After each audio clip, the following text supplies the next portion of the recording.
Car c'était par lui que l'Éternel avait délivré les Syriens.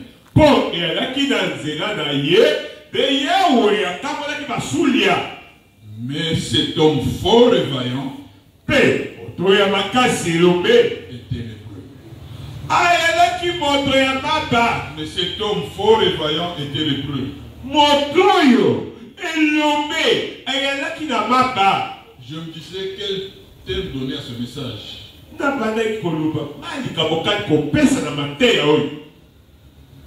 Peut-être fort, vaillant, considéré, mais lépreux.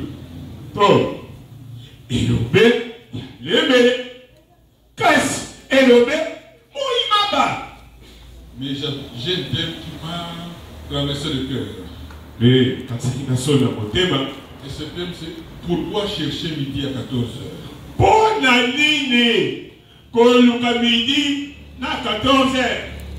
Je me disais, c'est pour ça tout à l'heure j'ai demandé ce que j'aurais un interprète. C'est parce que je me disais comment il va interpréter ça. Pourquoi chercher midi à 14h?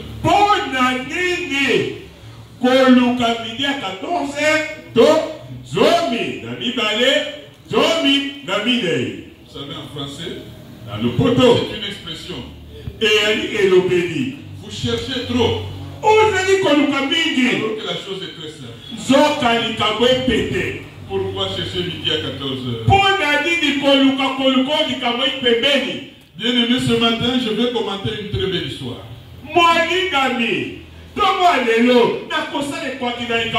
C'est une histoire captivante que nous trouvons dans l'Ancien Testament. Mais cette histoire, on croirait qu'elle est tirée du Nouveau Testament.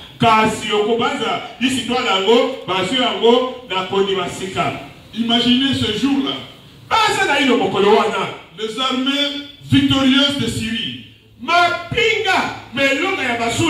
rentrent d'une grande bataille. Une bataille décisive. Je dirais que c'est un jour inoubliable à Damas. La capitale de Syrie. C'est un jour inoubliable. Un jour de congé. Et on voit une foule immense le long du parcours qui salue les combattants. Et quand on regarde les combattants, à leur tête, dans son char de combat, il y a le général Naaman. Il est superbement habillé. On peut voir ses galons. On peut voir ses médailles. Puis sa science militaire, sa bravoure vient de sauver la nation.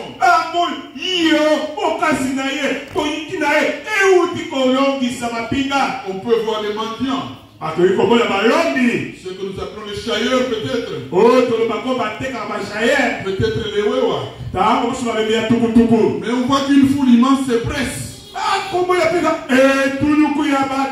pour saluer les combattants.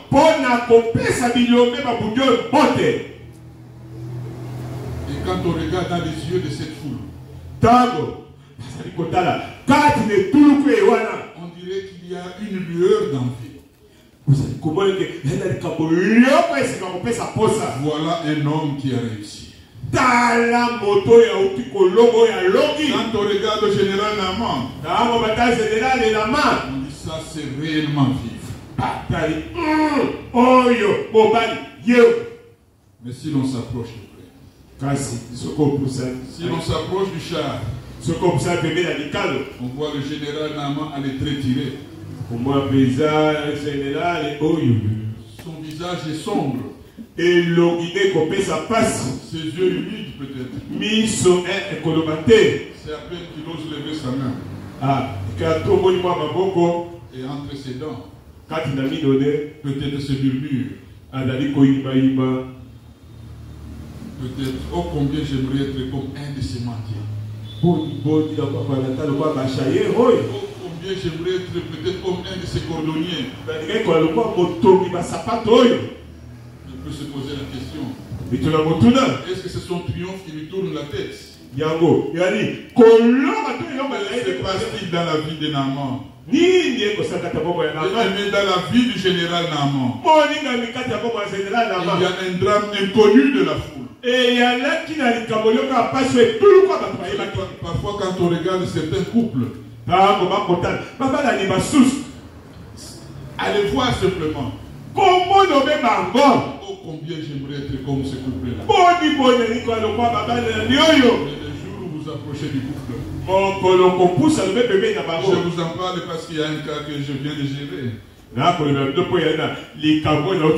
C'est un couple qui a donné du goût à plusieurs. Et les choses que j'ai entendues, il y avait un drame dans ce couple. Malgré l'apparence. Combien quand on regarde les consacrés,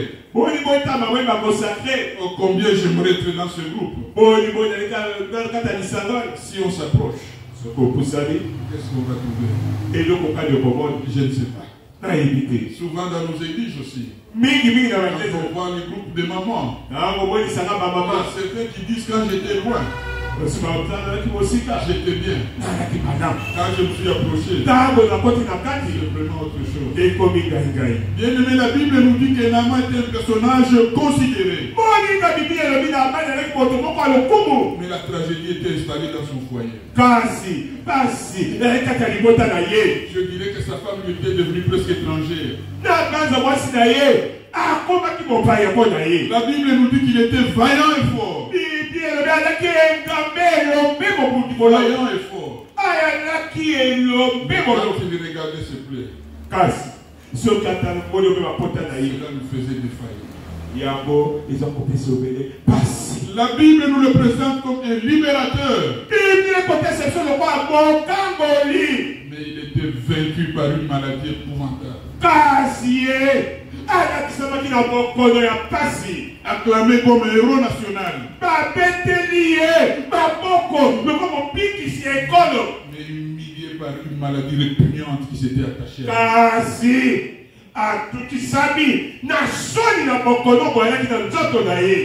Considéré, vaillant, fort. La Bible dit même qu'il était utilisé par l'Éternel. C'est par lui que l'Éternel a donné la victoire aux Syriens. Le passage que nous avons lu, on dit que l'Éternel avait délivré les Syriens par Naaman. C'était un homme utilisé par Dieu. Il était tout cela. Mais lépreux. La parole de Dieu nous dit, la lèpre c'est l'image d'une autre maladie.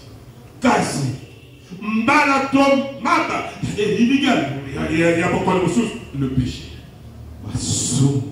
Je ne dis pas que la lèpre est un péché. La lèpre n'est pas un péché. C'est la Bible qui dit la lèpre comme l'image. Et ce mot, mais, se retrouve partout. J'essaie de regarder parce que nos organisations, ce que nous appelons des ONG, on dirait qu'il y a beaucoup de hommes de bonne volonté, de nombreuses personnes de bonne volonté. Mais quand vous allez dans leur délibération, ce sont les égoïstes qui prévalent. Que dire de nos universités qui nous produisent beaucoup d'hommes de foi, de loi, pardon.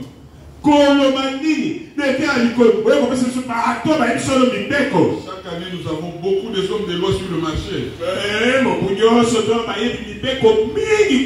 Mais tous nous savons que la justice est traite encore à coup de billets. Il y a encore une justice de classe.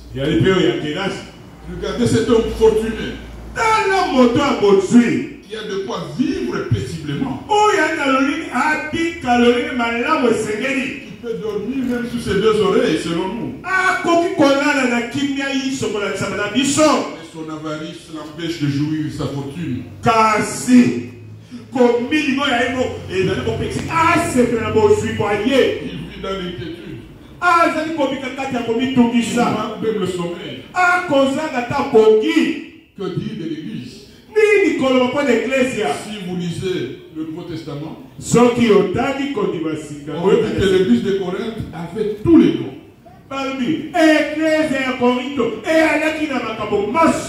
Mais le péché, l'orgueil, a amené de diverses parties dans l'Église. La sagesse humaine, l'immoralité. C'est le point même où un homme a pris la femme de son père. Du vivant de son père même. C'est un péché qui ne peut même pas se nommer parmi les païens. N'est-ce pas que parfois dans l'église on trouve des choses qu'on ne peut même pas nommer? Quand on regarde nos rivalités,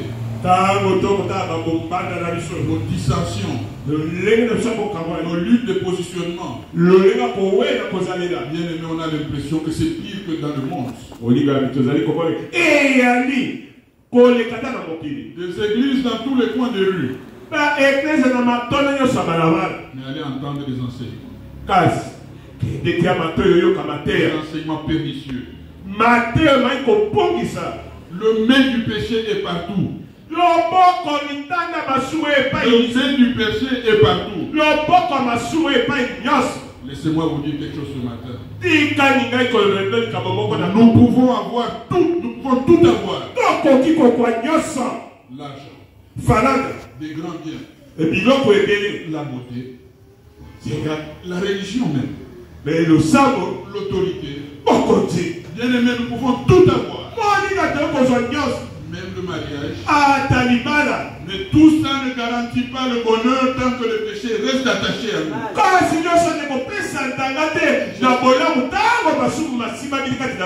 J'espère que vous m'avez entendu. Nous pouvons tout avoir. Mais tant que le péché est attaché à nous, toutes ces choses-là ne nous garantissent pas le bonheur. C'est à cause du péché que les amitiés se changent en discorde.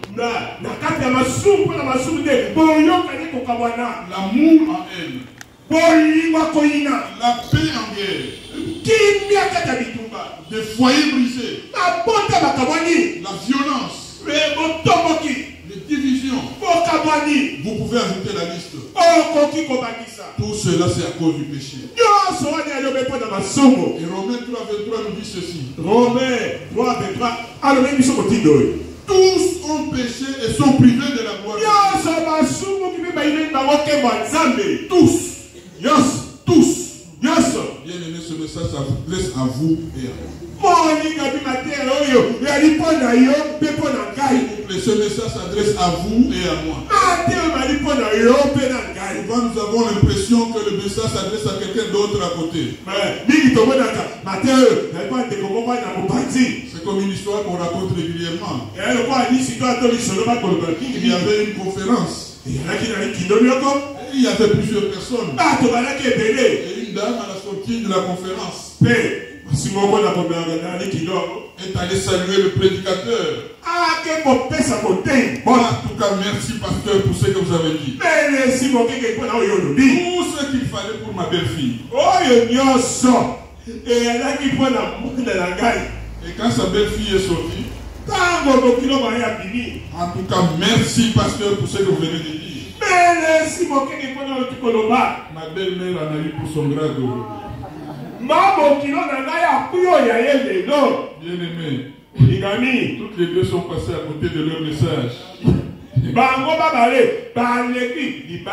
Alors ne passez pas à côté de votre message ce matin. Revenons en amont. Un jour, Naman, il regarde dans son miroir. Il voit une petite tache blanche.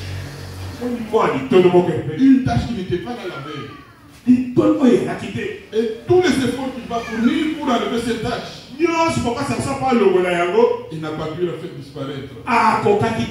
Chaque fois qu'il regardait son miroir, cette tâche ne faisait que grandir. Il est allé voir le spécialiste.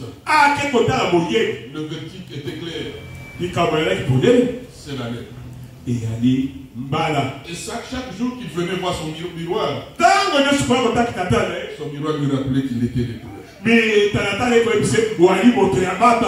essayé d'imaginer quelles étaient ses réactions.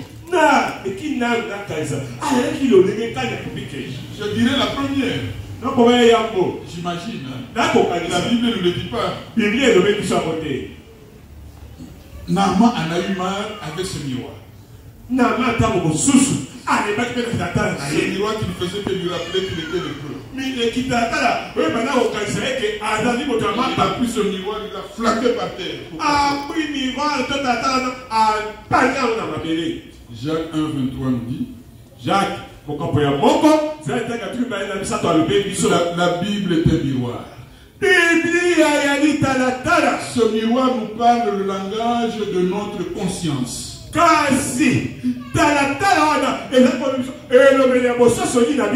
Ce miroir-là ne nous déforme pas. Ce miroir-là ne nous flatte pas. Mais ce miroir-là nous donne l'image fidèle de ce que nous sommes. Et il nous révèle que nous sommes tous lépreux moralement parlant.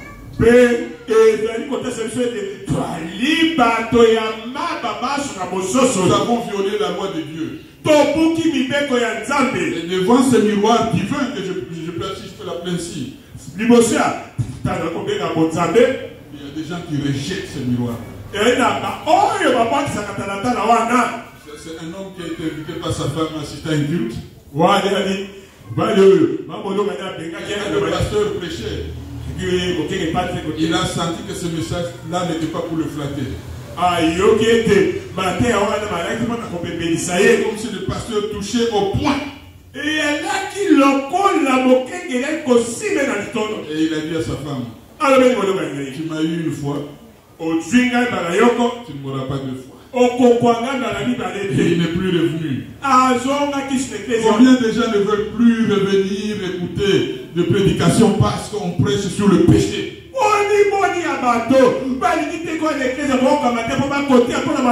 Parce qu'on prêche sur la repentance. Oh, quelqu'un qui vit avec 2-3 femmes. Et quand on prêche sur le deuxième, troisième bureau, vous n'avez pas d'autre message. Seulement sur les bureaux. Et ils abandonnent. Bien aimé. Casser le miroir n'a rien arrangé à la lèpre de Naaman.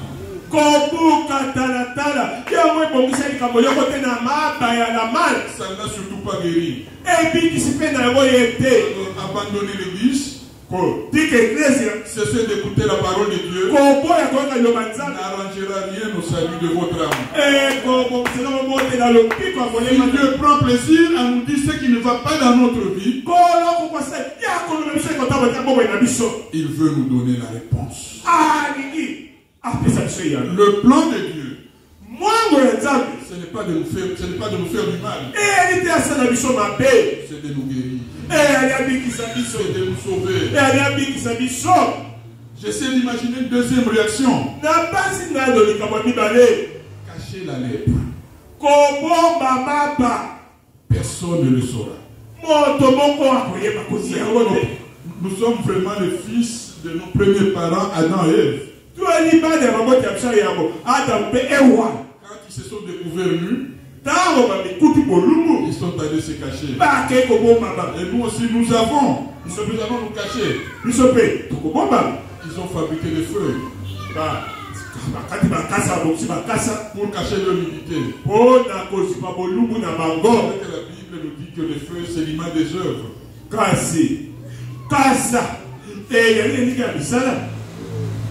Nous aussi, nous avons une façade de spiritualité. Une façade de respectabilité. Nous venons à l'église. Nous avons une religion. Nous donnons l'argent. Nous chantons. Nous servons à l'église. Nous avons de belles paroles au nom de Jésus. On nous dit de prier, ce sont des longues belles prières. Et je n'oublie jamais cette sœur. J'allais souvent à la dévotion matinale. Et elle avait l'habitude de prier. Elle était juste devant moi. Je vous assure, quand elle s'agenouillait, elle se penchait, c'était le début pratiquement jusqu'à la fin. On dirait, le Seigneur, voilà une personne fidèle. Pas très longtemps après, l'épouse du pasteur nous l'a envoyé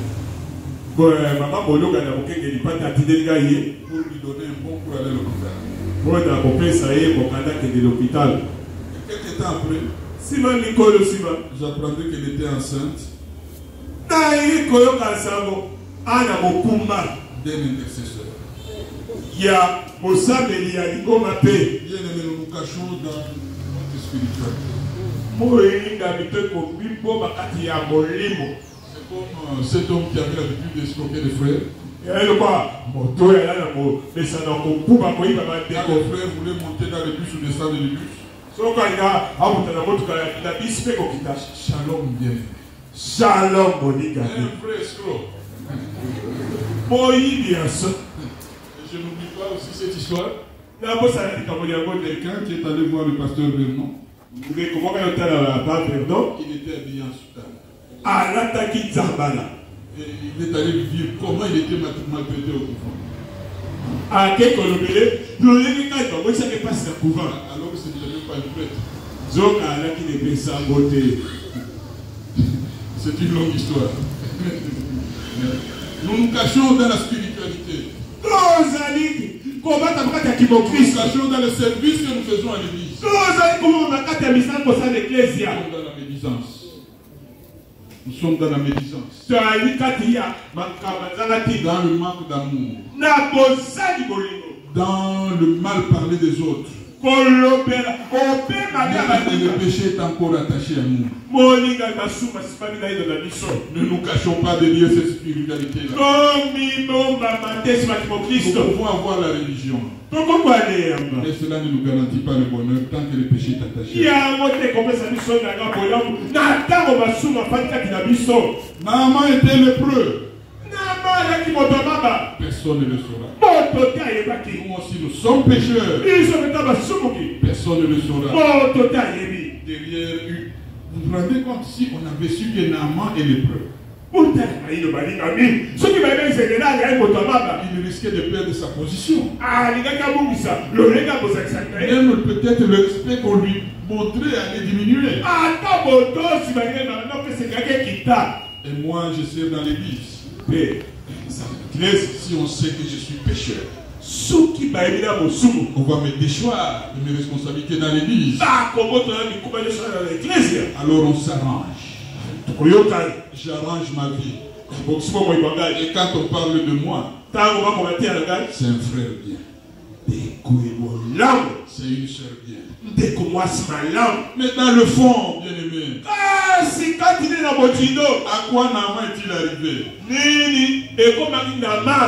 À retarder juste le jour où tout l'empire allait être au courant qu'il était lépreux. Il a juste retardé le jour où tout le monde, tout l'empire allait savoir qu'il était lépreux. Un bon jour, la lèpre a éclaté à la vue de tous. Il n'a pas pu cacher sa lèpre davantage. Tous les efforts pour cacher la lèpre se sont avérés vains. Je me souviens, un jour j'ai vu la fissure sur mon pare-brise.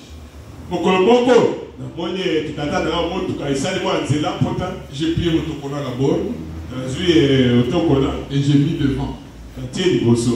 Plusieurs fois cet autocollant. Mais peut-être les gens ne savent pas qu'il y avait une fissure. Mais au fur et à mesure que j'ai roulé, cette fissure commençait à dépasser l'autocollant. J'étais obligé d'aller voir quelqu'un qui traite les fissures.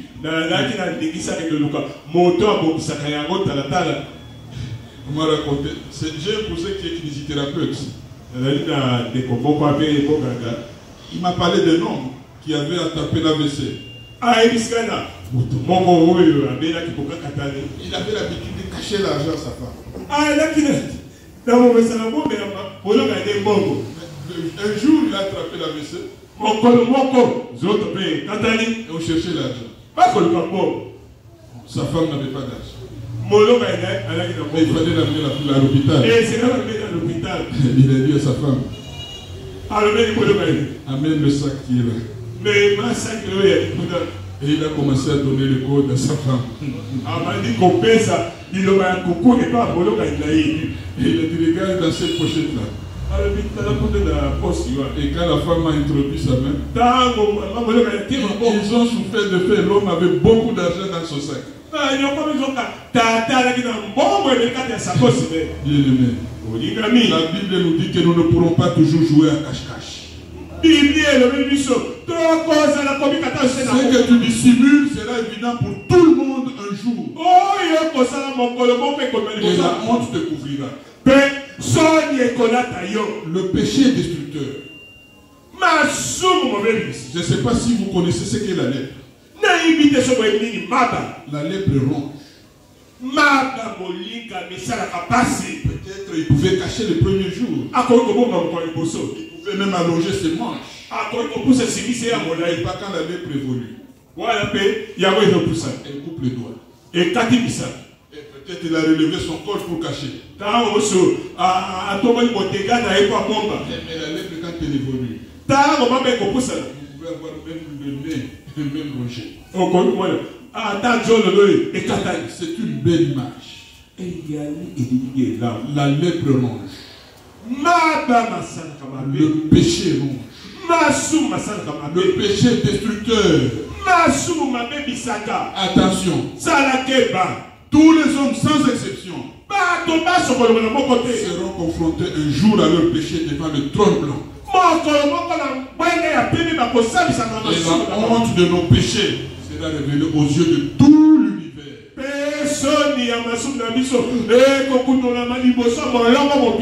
Pas un seul ne manquera à l'appel. C'est ce jour-là. Nous verrons le droit accusateur de celui que nous avons trompé. Nous allons être face à face avec celui à qui nous avons menti. Nous allons rencontrer celui que nous avons calomnié. Oh, cette fille avec qui nous avons tant flirté et que lâchement nous avons abandonné. Pas un seul péché ne manquera. Ce dont Naaman avait besoin, bien-aimé, ce n'est pas de cacher sa lèpre, mais c'était d'en être guéri. Ce dont nous avons besoin, ce n'est pas de paraître bien, ce n'est pas de cacher notre péché, mais c'est d'en être sauvé. Bien-aimé, la vie de Naaman, deux mots. Mais lépreux. Et la nôtre. Et la nôtre. Les pécheurs. Les menteurs. Les hypocrites. Les impudiques. Les voleurs. Mais la bonne nouvelle ce matin. Naaman ne connaissait pas Dieu. Mais Dieu connaissait Naaman. Naaman n'avait aucune pensée pour Dieu. Mais Dieu avait une pensée pour Naaman. Alors que Naaman n'avait que des pensées de guerre. Il allait même se battre contre le peuple de Dieu. Et Dieu avait des pensées de paix. Et c'est encore vrai aujourd'hui. Alors que nous marchons loin de Dieu, Mais Dieu a une pensée pour toi. Dieu a une pensée pour toi, mon frère. Dieu a une pensée pour toi, ma soeur. Il a tant aimé le monde. Il a donné son fils unique. Afin que quiconque croit ne périsse point, mais qu'il ait la vie éternelle. Pendant que Dieu va se servir d'une petite fille. Cette histoire, ça vous allez lire dans cette histoire. Il va se servir d'une petite fille. Elle n'a pas de nom. Elle n'a même pas de statut. Vous voyez comment Dieu peut utiliser quelqu'un sans nom. Dieu peut t'utiliser. Dieu va utiliser cette petite fille pour mettre le général sur la voie du salut.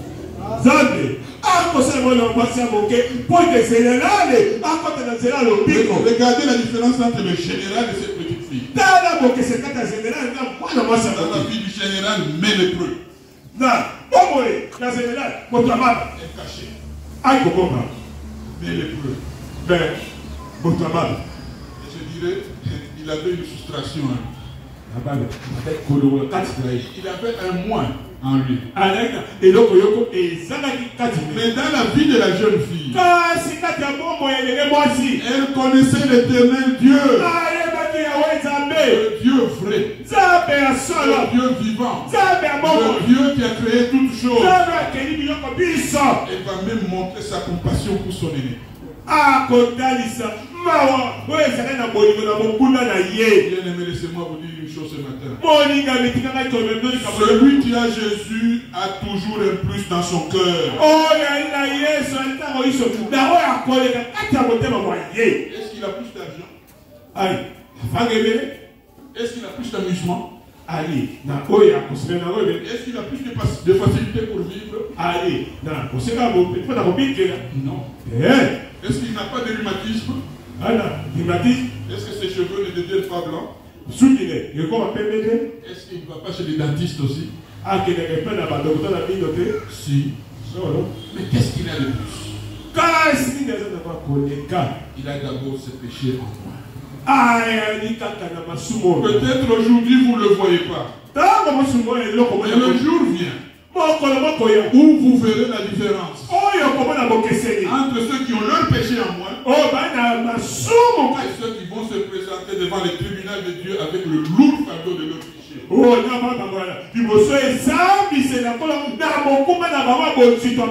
Celui qui a Jésus en lui, il a l'espérance. Allez au cimetière. Voyez ces gens qui pleurent. Qui se tirent sur la dalle froide. Quel désespoir pour ceux dont tout se termine dans le trou. Mais nous savons que Jésus a le dernier mot. Frères qui nous sont précédés ne sont pas perdus. Ils ne sont pas partis pour toujours. Nous les retrouverons dans la gloire. Amen. C'est pourquoi quand nous pleurons, même quand nous souffrons, nous souffrons dans l'espérance. Ne font pas comme ceux qui n'ont pas d'espérance. On raconte l'histoire de l'ombre et du corps. Vous savez, l'ombre dit un jour au corps: je suis ton meilleur ami. Je ne t'abandonne jamais. Le soleil brille. Dans la lune, lui. Je suis avec lui. Et le corps lui a dit: c'est vrai. Tu es toujours avec moi. Quand le soleil brille et quand la lune brille, j'ai fait cette expérience-là. J'étais chez moi, j'ai allumé la lampe, j'ai regardé l'ombre. Partout où je suis allé dans la salle de bain, et à un certain moment j'étais. Je n'ai plus vu l'ombre.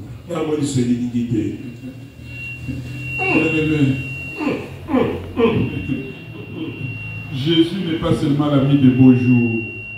Ce n'est pas seulement l'ami quand tout va bien. C'est surtout l'ami des mauvais jours. Quand il y a la tempête, quand il n'y a plus d'espoir, il est toujours présent. Je marche dans la vallée de l'ombre et de la mort. Je ne crains aucun mal. Car tu es avec moi. Dans la vie comme dans la mort. C'est notre espérance. Une troisième chose que les chrétiens ont plus. Regardez ce que la fille dit au verset 3. Aussi mon Seigneur était auprès du prophète qui est à Samarie. Si mon Seigneur était auprès du prophète qui est à Samarie, le prophète le guérirait de sa lèpre. Soki, mon cousin Nagai, alors que mon sacola na Samaria, mon Samaria qui s'est na bananaye. Elle connaît Dieu, elle connaît son serviteur. Aïebi, elle le sait. Elle le sait, elle a des certitudes. Nous aussi en tant que chrétiens, nous avons des certitudes. Nous savons que nos péchés ont été pardonnés. Nous savons que nous sommes passés de la mort à la vie. L'au-delà ne nous fait plus peur. Paul pouvait dire, pour moi, vivre c'est Christ. Et la mort m'éteint. Combien pensent que la mort est éternelle? Oh, c'est m'en aller auprès de Christ. Oh, nous avons des certitudes. Je me demande qui est envié. Qui est envié? Qui est-ce qu'on peut envier? Le général ou bien la fille? Juste une courte phrase. Et cette courte phrase aide le général à être sur la voie du salut.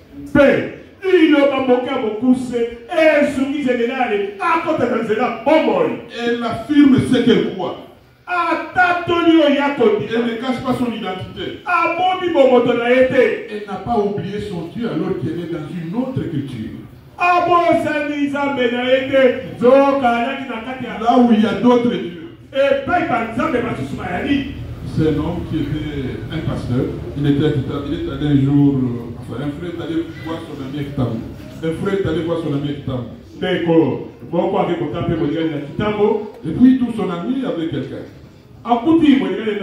Il prenait leur bière. Bonjour pasteur. Et son ami dit, il est pasteur. C'est notre pasteur. Il dit non, c'est l'ingénieur. C'est l'ingénieur. Il s'est toujours présenté comme l'ingénieur. Combien change même de nom? Vous êtes en ville, vous avez quel nom? Je le dis parce qu'il y avait une soeur, un jour, elle m'a demandé un service. Mais quand il fallait demander, la personne me demande le nom. Il dit, mais elle me demande le nom, elle ne reconnaît pas ton nom. Il dit, mamie. Dis-lui mamie.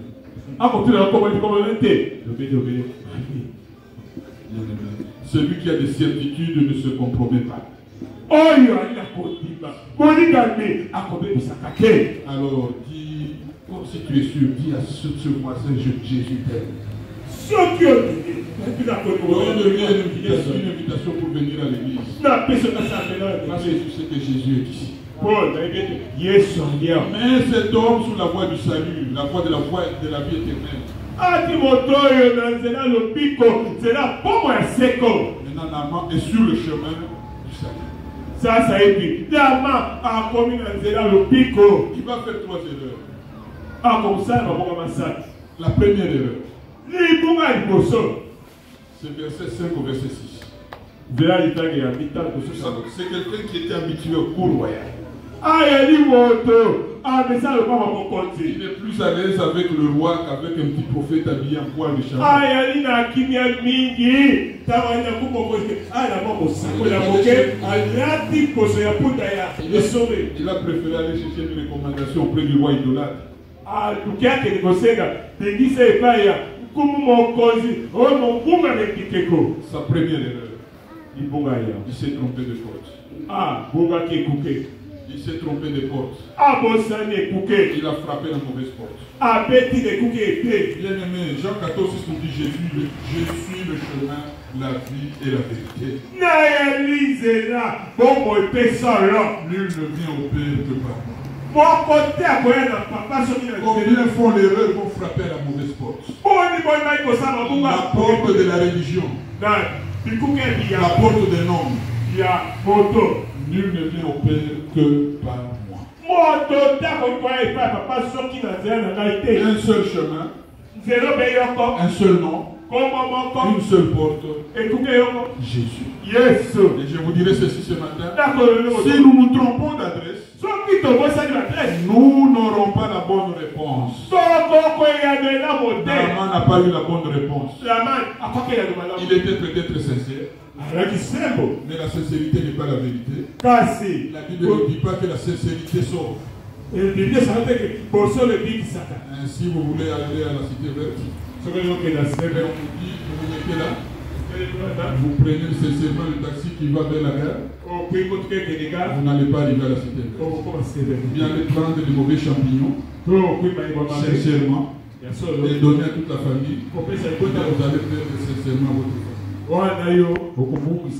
La sincérité ne sauve pas. Seule la vérité sauve. La deuxième erreur. Il va prendre son immense fortune. Il pense que son argent va lui acheter la guérison. Mais l'argent achète beaucoup de choses.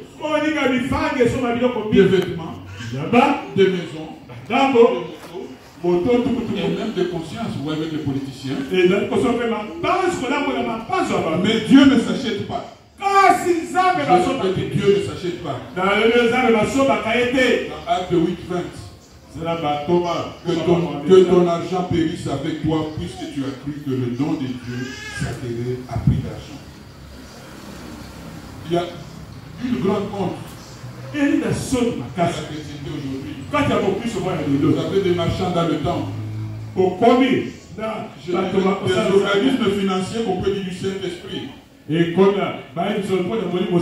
comme si on ne ferait pas faire un pas dans l'église sans payer pour entrer, sans payer pour sortir. Et comme si la prophétie était à payer. Rien n'est sacré. Tout est devenu marchandise. Je dirais que l'hôtel est devenu un comptoir. Non, mon général. L'argent ne peut acheter le salut. Et la troisième erreur, la plus grave, c'est son orgueil. C'est un homme de guerre. Il est habitué à faire des plans de bataille. Il a fait même son plan du salut. Le verset 11. Voici, je me disais, il sortira vers moi. Il se présentera lui-même. Il évoquera le nom de l'Éternel. Il agitera sa main sous la plaie. Et il guérira le lépreux. Il verra les 4 étoiles. Et il va sortir. Il va me recevoir avec l'honneur dû à mon rang. Il va faire quelques salam alek.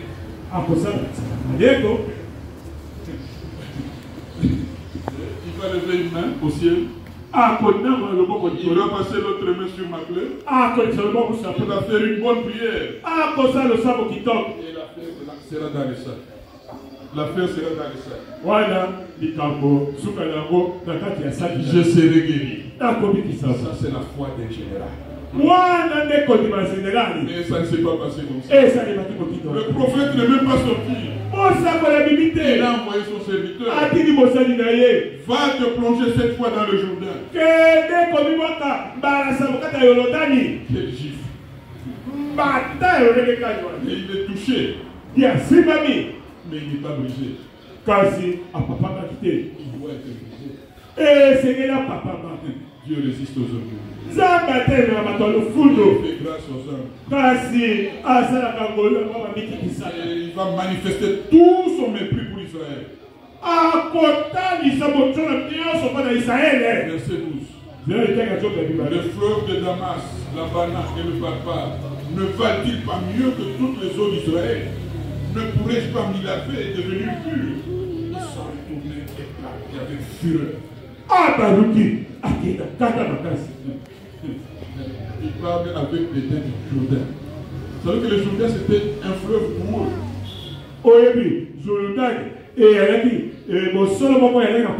Un fleuve trouble. J'ai quitté là-bas rien que pour venir me plonger ici. Et combien pensent que seulement la croix de Jésus? Il n'y a pas d'autre religion plus attrayante que la croix de Jésus. C'est la croix de Jésus qui sauve. Le salut est une grâce imméritée. Le salut n'est pas quelque chose qui t'est dû. Ce n'est pas quelque chose qui est dû à tes talents, à tes galons. Se plonger dans le Jourdain pour être guéri. C'est trop simple. Toi en Jésus, pour être pardonné, pour être sauvé. Non, ça c'est trop simple. Bien aimé, pourtant c'est ce que dit la Bible. Je vous dirais que la grandeur de notre salut tient tout simplement à cet acte.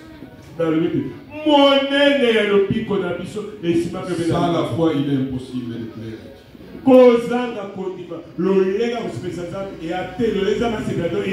chercher midi à 14h? Tu veux avoir des enfants. Tu veux avoir des enfants. Le mariage. Louange. Ce que j'aime bien dans la suite de cette histoire. Le général prend son cheval. Le furieux, il veut partir. Il veut une place. Peut-être il est prêt. Mon général, je te dire un mot. Si le prophète avait demandé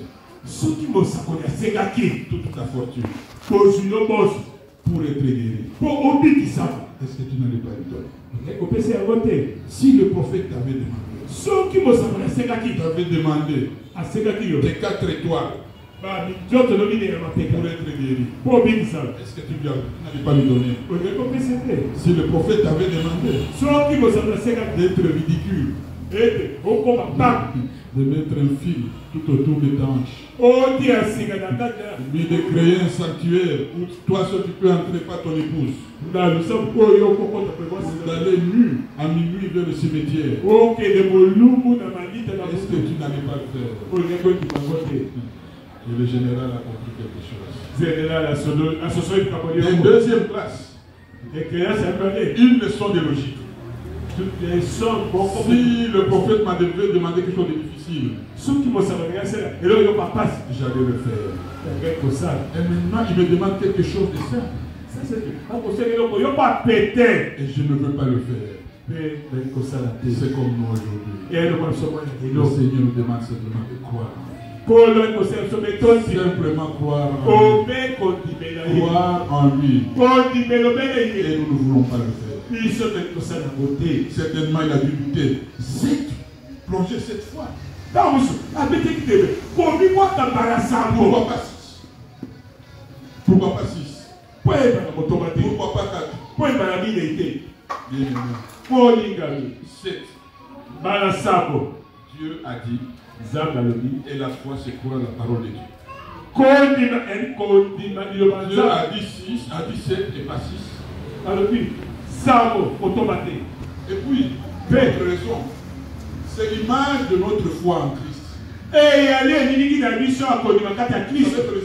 chiffre 7, c'est le chiffre de perfection. Je reviens d'abord par rapport à l'image de notre foi en Christ. il devait être mouillé complètement.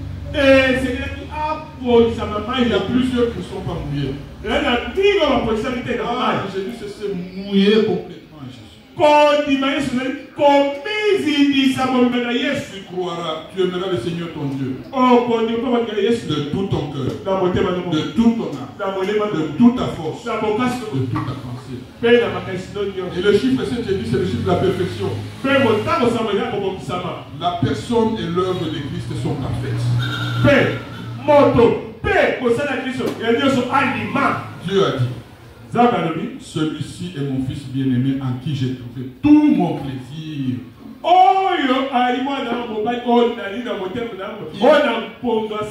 Il était semblable à nous en toutes choses, sauf le péché. Sa personne est parfaite. Et son œuvre, tout est accompli. Pas presque accompli. Bien aimé, l'œuvre de notre salut a été complètement accomplie en Jésus-Christ. Si tu crois de tout ton cœur, dit la Bible, il ne dit pas peut-être tu seras sauvé. Tu pourras être sauvé. Mais il dit que tu seras sauvé. Et là nous le voyons au verset 14. Il descendit alors dans l'eau. Et se plongea 7 fois dans le Jourdain, selon la parole de l'homme de Dieu. Et sa peau devint comme la chair d'un petit enfant et il fut pur. Et le pasteur Benoît intitulait ce message humiliation, brisement, obéissance, une minute avant, il était lépreux, misérable. Et je me demande, il y a une foule là qui est au long du fleuve. Avec ses galons. Peu importe ce que les gens disent. Peu importe mes galons. Peu importe mes médailles. L'homme de Dieu a dit. Il doit plonger cette fois. Il est allé entrer dans l'eau. Peu importe ce que les autres pensent. Vous vous rendez compte quelques secondes après quand il va sortir. Il va voir que sa peau était devenue pure comme celle d'un petit enfant. Il a cru comme un enfant. Sa peau est devenue pure comme celle d'un petit enfant. Vous savez qu'est-ce que c'est la lèpre? Et tout d'un coup vous êtes guéri de la lèpre. Est-ce que vous allez contenir votre joie? Non. Exprimez votre joie. Si vous savez le sort affreux des pécheurs, si vous savez le sort final en enfer, et tout d'un coup vous êtes sauvé du péché sur le chemin du ciel, vous ne pouvez pas contenir votre joie. Vous devenez léger. Vous êtes heureux. C'est vrai que ce matin nous avons parlé d'une guérison physique. Il y a aussi une guérison morale. Vous verrez dans le verset 19 et la suite, vous verrez que c'est un homme qui est transformé. C'est un homme qui a eu du mépris vis-à-vis du sol d'Israël. Il va prendre la terre d'Israël pour amener chez lui. C'est un homme qui est transformé. Bien-aimé, comme je l'ai dit en commençant, vous pouvez tout avoir. Vous pouvez avoir même le ministère. Vous pouvez avoir même le travail. Vous pouvez avoir même le mariage. Mais tant que le péché est attaché à vous, rien ne vous garantit le bonheur. Et ce matin, Dieu veut faire quelque chose en vous. Laissez Dieu faire quelque chose d'abord en vous. Après, vous pourrez lui amener vos dons. Vous pourrez lui amener votre talent. Vous pourrez lui amener votre belle voix. Vous pouvez lui donner tout. D'abord, que Dieu fasse quelque chose en vous. Il enlève ce mauvais caractère. Il enlève ce mauvais langage. Il enlève tout ce qui vous empêche d'être heureux. Bien-aimé, le temps est passé. J'aimerais demander à celui qui se reconnaît. Il y a quelque chose dans sa vie. Il faut que Dieu fasse quelque chose. Dans sa bouche, dans ses pensées, dans son comportement. Ce général n'a pas regardé la foule. Il n'a pas regardé ses médailles. Il est maintenant dans nos têtes que celui qui veut que le Seigneur fasse quelque chose d'abord en lui. Le Seigneur veut faire quelque chose en vous ce matin. Bien-aimé, levez-vous. Vous n'ayez pas honte.